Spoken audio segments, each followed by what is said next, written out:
On a tous taffé comme pas possible sur ce projet. Beaucoup de personnes n'y ont pas cru.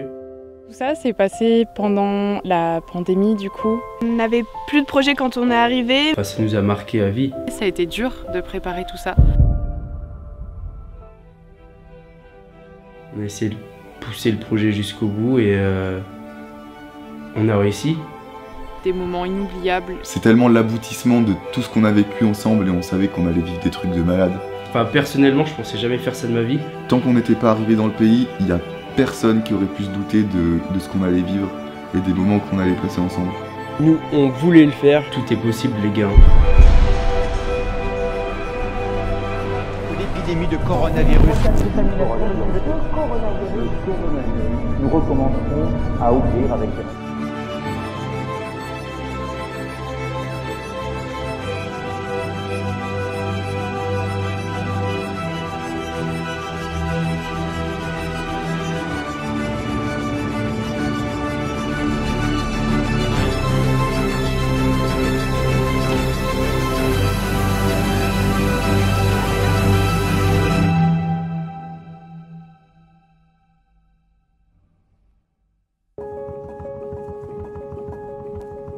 On attendait le Rwanda depuis très longtemps et une fois arrivé, c'est assez fou parce que même une fois sur place, on ne s'attend pas à ce qui va se passer, on ne sait même pas ce qui va se passer. On a une idée de pourquoi on est là, qu'est-ce qu'on veut faire ici, mais on est livré à nous-mêmes, si jeunes, dit Saint-Jean, en plein milieu du Rwanda.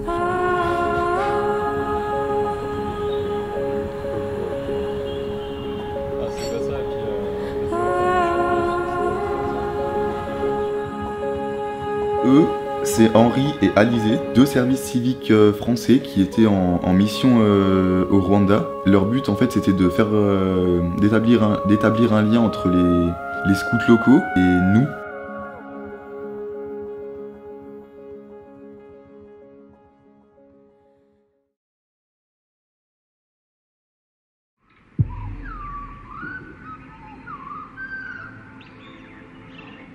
Nous arrivions donc au parc des volcans, au nord-est du pays. Nous, ce qu'on a décidé de faire, c'était le mont Bizoké, qui s'élève à 3711 mètres. On est au milieu de la jungle, une faune et une flore absolument incroyables, c'est complètement fantastique.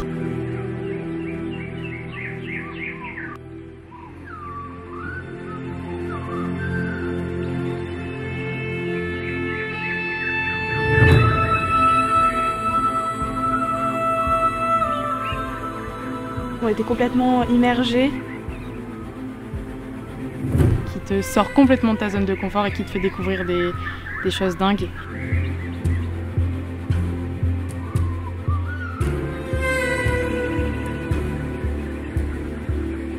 C'était vraiment une expérience dure. Ça a été dur pour ma part de le monter, mais je suis très contente d'avoir réussi et vraiment le paysage était magnifique.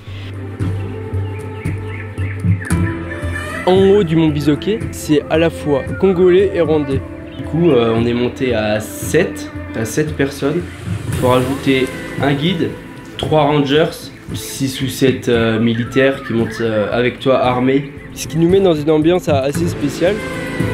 Et du coup, on arrive, on monte tout en haut. Tu peux aller admirer ce très joli cratère.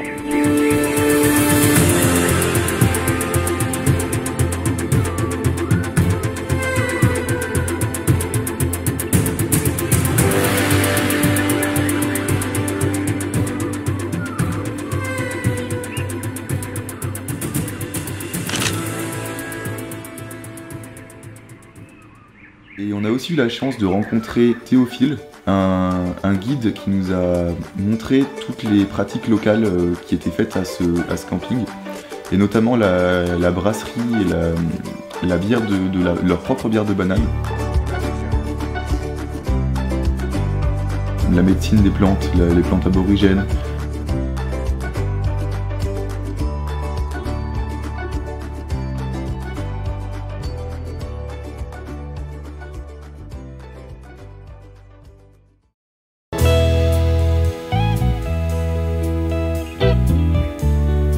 La prochaine étape de notre voyage, elle nous emmène jusqu'au lac Kivu, donc le plus grand lac, la plus grande étendue d'eau du Rwanda, qui se situe à l'ouest du pays. Un lac immense qui est incroyable.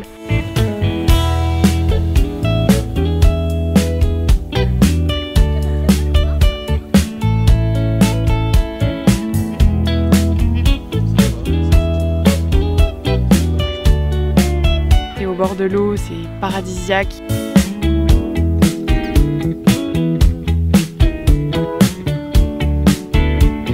On en a profité pour aller se baigner, pour boire un coup, pour profiter de la vue, de l'eau, de la fraîcheur.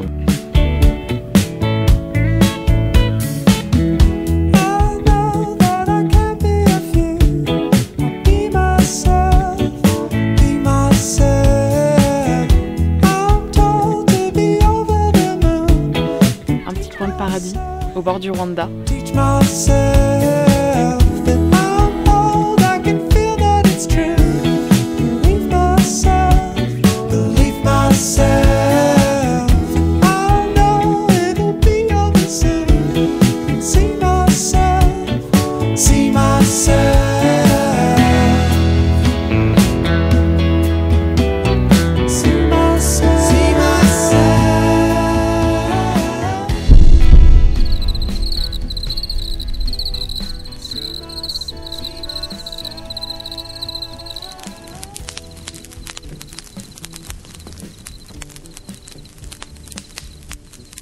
Là, tu vois, c'est dans ces moments que tu réalises que tu vis un truc de ouf.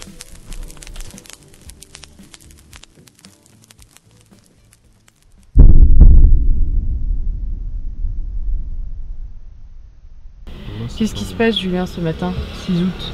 Alors, nous sommes à Kigali en partance pour le magnifique parc de Akagera.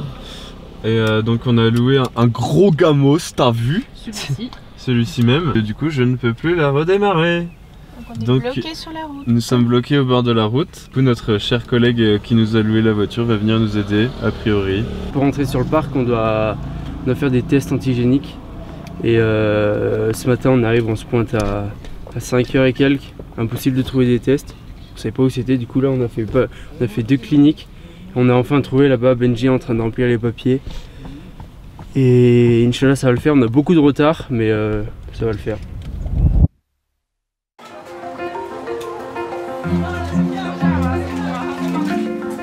Sur le trajet on a pu faire 2-3 marchés. C'est des marchés qui sont au bord de la route où il y a tous les producteurs qui vendent leurs fruits et légumes. C'est pas mal, c'est très diversifié. On a fait un truc de ouf qui est absolument dingue et qui fait rêver, c'est la savane. Un safari dans la savane. On arrive là-bas, les paysages changent, ça devient très sec avec de moins en moins d'arbres et la terre de plus en plus rouge. La savane était à nous.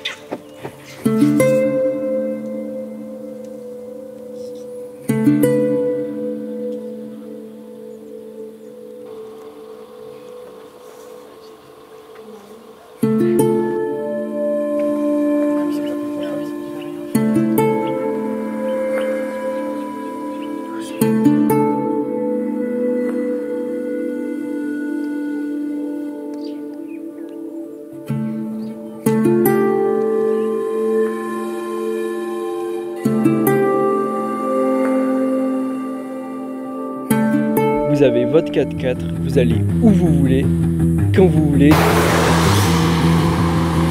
Je à l'envers, attiré par l'extase. Un tourbillon vert illumine les sirènes. Le reflet des flambeaux de voyage, c'est la fête foraine. Le plus beau des voyages, c'est la fête foraine. Oh, la fête foraine.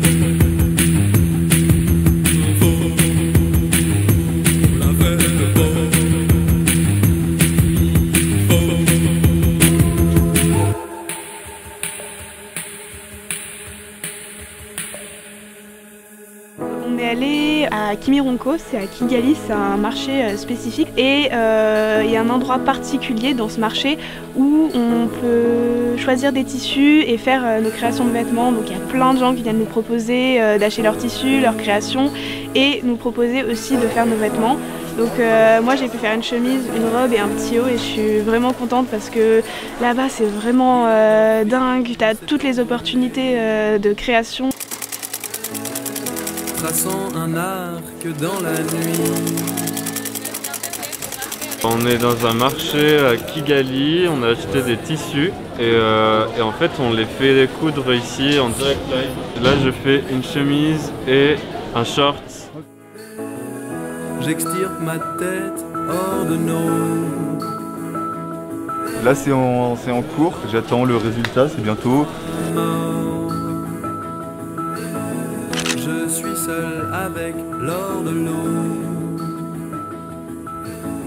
Sous la surface de l'eau.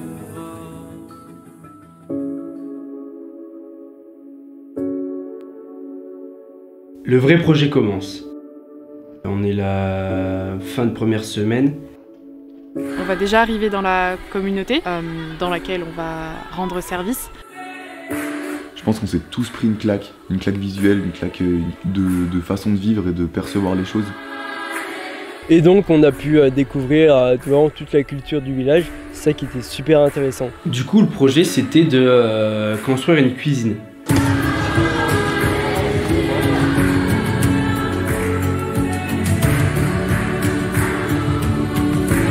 Avec principalement très peu de moyens financiers, donc c'est un village qui est quand même une communauté qui est quand même très pauvre, très défavorisée, un gros manque d'hygiène.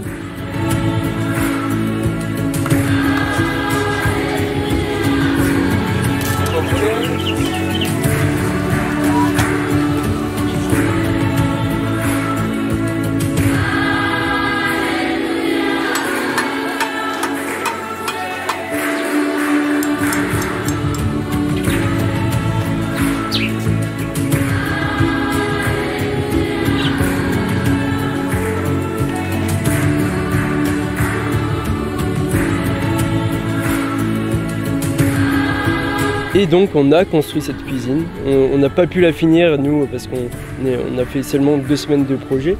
Mais ils nous ont envoyé des photos, etc. C'est bon, la cuisine est finie, elle est fonctionnelle, donc ça on est super heureux qu'on ait pu contribuer à cette avancée.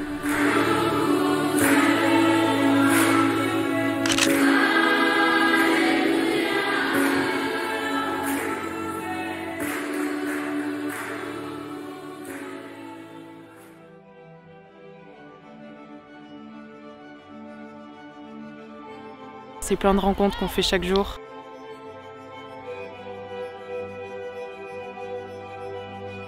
La grande majorité des personnes, c'est des enfants. Plein de petites bouilles qui courent les matins pour venir te voir, c'est super cool.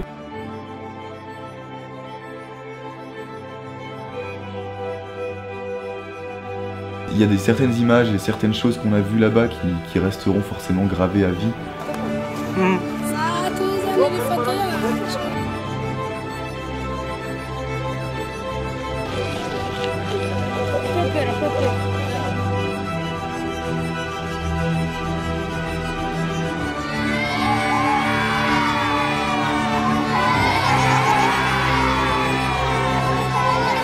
C'était vraiment touchant, attachant.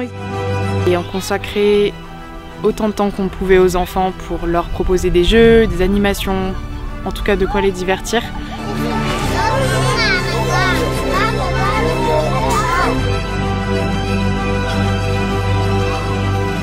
Ce qui était assez dingue, c'est que il y a pas mal d'enfants, en fait, c'était la première fois qu'ils voyaient des personnes blanches de leur vie.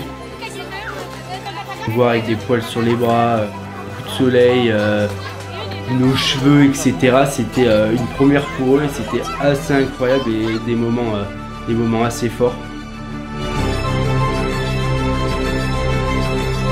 On a profité de ces moments pour faire des clichés du village, de la communauté, des enfants, de l'école, de tout ce qui se passait dans le village. On avait même l'opportunité d'intervenir dans la classe, dans la salle de classe du village. Et ça, c'était super cool aussi de voir ces petits avec leurs costumes.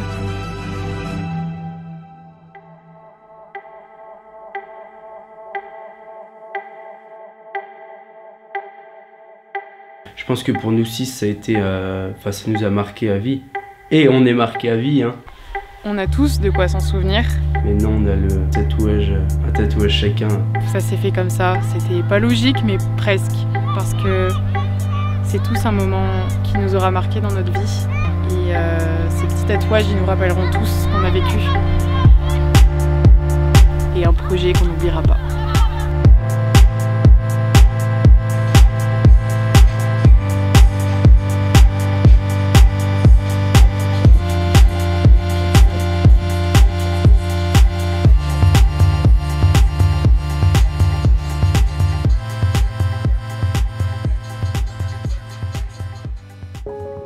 En tout cas, c'est 3 semaines qu'on n'oublie pas. C'est vraiment un projet humain pour moi. C'est des moments qui nous ont marqués. Ça a permis de nous souder encore plus. On a des souvenirs plein la tête. Je pense que ça nous motive à faire encore plus de projets comme ça et d'aller plus loin ensemble. Super heureux d'avoir fait ça. Donc merci à tous ceux qui ont cru au projet. Cette aventure pour nous tous a été quelque chose d'incroyable à vivre. On avait vraiment vécu des moments forts, des moments où on était soudés mais comme jamais.